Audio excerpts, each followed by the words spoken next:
ਅਲਹਮਦੁਲਿਲਾ ਠੀਕ ਠਾਕ ਹੋ। ਇਹ 16 ਪਲੇਟਾਂ ਤੁਹਾਡੇ ਕੋਲ ਟਰਾਲੀ ਦੇ 16 ਪਲੇਟਾਂ ਸਾਨੂੰ ਥੋੜ੍ਹਾ ਜਿਹਾ ਬਾਰੇ ਦੱਸੋ ਕਿ ਕਿੰਨੇ ਕੁ ਪੈਸੇ ਸਾਡੇ ਵੀਊ ਦੇਖਣ ਜਾਂਦੇ ਨੇ ਥੋੜਾ ਕਰੀਬ ਆ ਜਾ। ਇਹ ਜੀ ਤਕਰੀਬਨ 34,000 ਦੀ ਇੱਕ ਪਲੇਟ ਹੈ, 24 ਪਲੇਟਾਂ ਹੈ।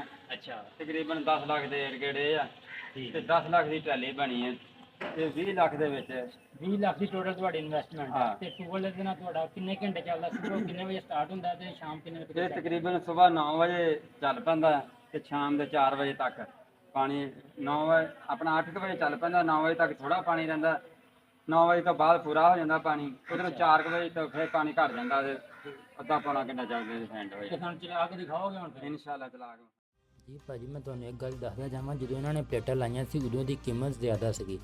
ਹੁਣ ਇਹ 8/9/2024 ਦਾ ਜਿਹੜਾ ਮੰਥ ਚੱਲ ਰਿਹਾ ਇਹਦੇ ਵਿੱਚ ਵੈਸੇ ਵੀ ਪਲੇਟਾਂ ਦੀ ਕੀਮਤ ਕਮ ਹੈਗੀ ਹੈ। ਤੁਸੀਂ ਇਹਨੂੰ ਕੈਲਕੂਲੇਸ਼ਨ ਕਰਕੇ ਆਪਣਾ ਰੇਟ ਬਣਾ ਸਕਦੇ ਹੋ।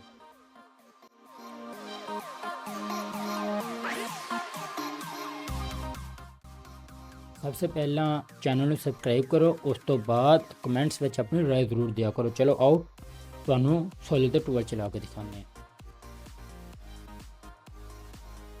ਹਾਂ ਵੀਵਰ, ਇੱਕ ਗੱਲ ਤਾਂ ਮੈਂ ਕਹਿਣੀ ਭੁੱਲ ਹੀ ਗਿਆ, ਵੀਡੀਓ ਨੂੰ ਪੂਰਾ ਜ਼ਰੂਰ ਦੇਖਿਆ ਕਰੋ। Thank you.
बस इन्नी रखना है।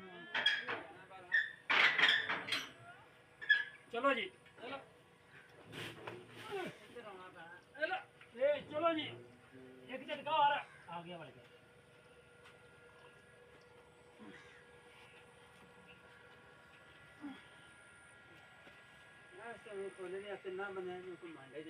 नहीं अभी थोड़ी बंद कर शाम फिर आ जाएगी बंद करा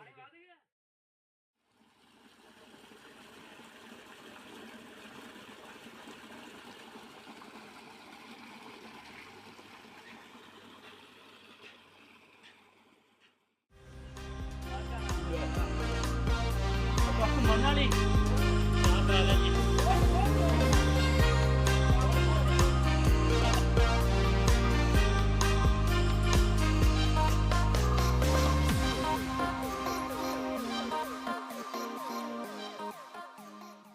देखो सिर्फ इनू एंगल सीधा किया तो पानी आ गया फटाफट अंदर।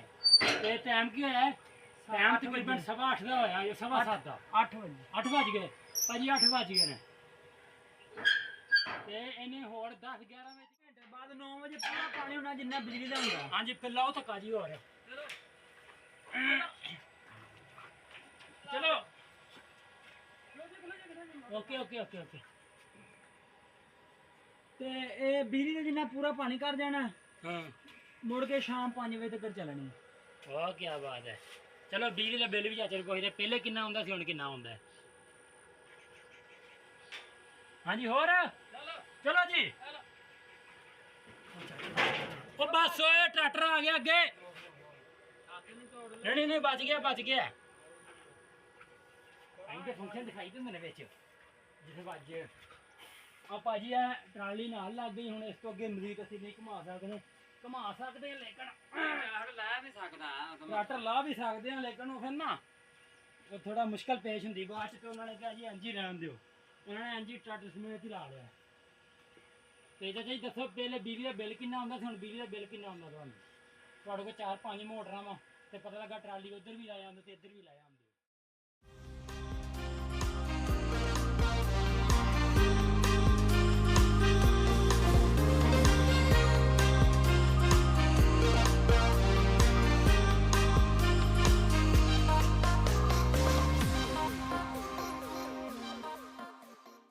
ਪਹਿਲਾਂ ਬਿੱਲ ਆਉਂਦਾ ਸੀ ਮਤਲਬ 70-80 ਹਜ਼ਾਰ ਰੁਪਇਆ, 90 ਉਹ ਤਾਂ ਪਹਿਲੇ ਦੀਆਂ ਗੱਲਾਂ ਨਾ ਐਸ ਦੌਰ ਦੀਆਂ ਹੁਣ ਦੀਆਂ ਗੱਲਾਂ ਜੋ ਹੁਣ ਪਲੇਟਾਂ ਪੂਰਾ ਬਣਾਈਆਂ ਮਹੀਨਾ ਪਲੇਟਾਂ ਚਲਾਈਆਂ ਤੇ ਫਿਰ 50,000 ਬਿੱਲ ਆਇਆ। ਕੀ ਬਾਤ ਹੈ। ਵੈਸੇ ਆਮ ਮਟੀਨ ਚ ਅੱਗੇ ਮੈਂ ਚੈੱਕ ਕਰਦਾ ਹੁੰਦਾ 1.5 ਲੱਖ 2 ਲੱਖ ਇੱਕ ਮੋਟਰ ਦਾ ਬਿੱਲ ਆਉਂਦਾ ਸੀ। ਹੁਣ ਵੀ 2.5 ਲੱਖ ਰੁਪਏ 2,10,000 ਰੁਪਇਆ ਬਿੱਲ ਆਇਆ। ਹਾਂਜੀ ਤੇ ਮਰੀਮ ਸਾਹਿਬ ਅਸਲਾਮ ਵਾਲੇਕਮ। ਅਨਾ ਪਲੇਟਾਂ ਲੈਣੀਆਂ ਸੂਰਜ ਤੇ ਲਾ ਲਵੋ ਹੁਣ ਤੰਬੂ ਸ਼ੰਬੂ। ਬਿੱਲ ਜਦੋਂ ਪਲੇਟਾਂ ਨਹੀਂ ਸੀ ਚੱਲਦੀਆਂ 1.25 ਲੱਖ ਰੁਪਇਆ ਬਿੱਲ ਆਉਂਦਾ ਸੀ। ਹੁਣ ਪਲੇਟਾਂ ਸਾਰਾ ਮਹੀਨਾ ਚਲਾ ਕੇ ਫਿਰ 50,000 ਬਿੱਲ ਆਇਆ, ਫਿਰ ਵੀ ਬਿੱਲ ਆਉਣਾ ਹੀ ਆਇਆ। ਮਤਲਬ ਮੋਟਰਾਂ ਬੰਦ ਤੇ ਵੀ ਬਿੱਲ ਆਉਂਦਾ ਹੈ। ਬਿੱਲ ਆਉਂਦਾ ਹੀ ਆਉਂਦਾ, ਬਿੱਲ ਨਾਲ ਕੋਈ ਫਰਕ ਪਿਆ। ਅੱਛਾ ਲੇਕਿਨ ਇੰਨਾ ਫਰਕ ਪਿਆ ਹੈ ਕਿ ਜਿਹੜਾ ਤੁਸੀਂ ਨਹੀਂ ਚਲਾਉਂਦੇ ਤੇ ਉਹ ਖੜੇ ਦੇ ਬਿੱਲ ਤੁਹਾਨੂੰ 50,000 ਆਉਂਦੇ। ਸ਼ਾਮ ਤੇ ਕਿੰਨੀਆਂ ਪੈਲੀ ਨੂੰ ਪਾਣੀ ਫਿਰ ਜਾਏਗਾ? ਇਹ 4 ਕਿੱਲਿਆਂ ਨੂੰ ਇਨਸ਼ਾਅੱਲਾ ਫਿਰ ਜਾਣਾ। 4 ਕਿੱਲਿਆਂ ਨੂੰ ਪੂੰਜੀ ਦੇ ਨੂੰ। ਮੁੰਜੀ ਦੇ ਨੂੰ। ਤੇ ਮਤਲਬ ਤੁਹਾਡਾ ਤੇ ਜੇ ਵਾਹਣ ਭਰਨਾ ਹੋਵੇ 2 ਕਿੱਲੇ ਵਾਹਣ ਭਰ ਜਾਂਦਾ ਪੈਲੀ ਖੁੱਬ ਕੇ ਪੂਰੀ ਵਧੀਆ। ਅਗਰ ਤੁਸੀਂ ਪਾਣੀ ਮੁੱਲ ਲਵੋ ਇਹ ਨਹੀਂ ਤੇ ਕਿੰਨੇ ਦਾ ਬਣਨਾ ਹੈ? ਕਮ ਦਾ ਕਮ ਕੋਈ 2000-2500 ਦਾ ਬਣ ਹੀ ਜਾਣਾ। ਨਹੀਂ ਜੀ ਜ਼ਿਆਦਾ ਬਣਦਾ ਵੱਧ ਬਣਨਾ। 12 ਘੰਟੇ 600 ਨੂੰ ਘੰਟਾ ਲਾ ਲਓ ਕਿੰਨੇ ਦੇ ਬਣਦੇ। 600 ਦਾ ਘੰਟਾ। ਹਾਂ 2 ਘੰਟਿਆਂ ਦਾ 1200 ਆ। 2 ਘੰਟਿਆਂ ਦਾ 1200 ਰੁਪਇਆ। ਕਿਆ ਬਾਤ ਜੀ, ਕੈਲਕੂਲੇਸ਼ਨ ਤੁਸੀਂ ਆਪ ਹੀ ਕਰਨੀ ਹੈ ਅਗਲੀ। ਤੇ ਬਾਕੀ ਤੇ ਬੜਾ ਮਜ਼ੇਦਾਰ ਸੀਨ ਹੈ ਤੁਹਾਡਾ। ਉਹ ਮੈਂ ਤੁਹਾਨੂੰ ਮਸ਼ਵਰਾ ਦੇਵਾਂਗਾ ਜ਼ਿਮੀਂਦਾਰ ਭਾਈਓ ਤੁਸੀਂ ਵੀ ਆ ਲਾਓ ਮੱਝਾਂ ਗਾਵਾਂ ਇੱਕ ਵਾਰ ਵੇਚ ਕੇ ਤੇ ਬਣਾ ਲਵੋ। ਸੱਚੀ ਗੱਲ ਜੇ ਚੰਗੇ ਰਹਿ ਜਾਓਗੇ।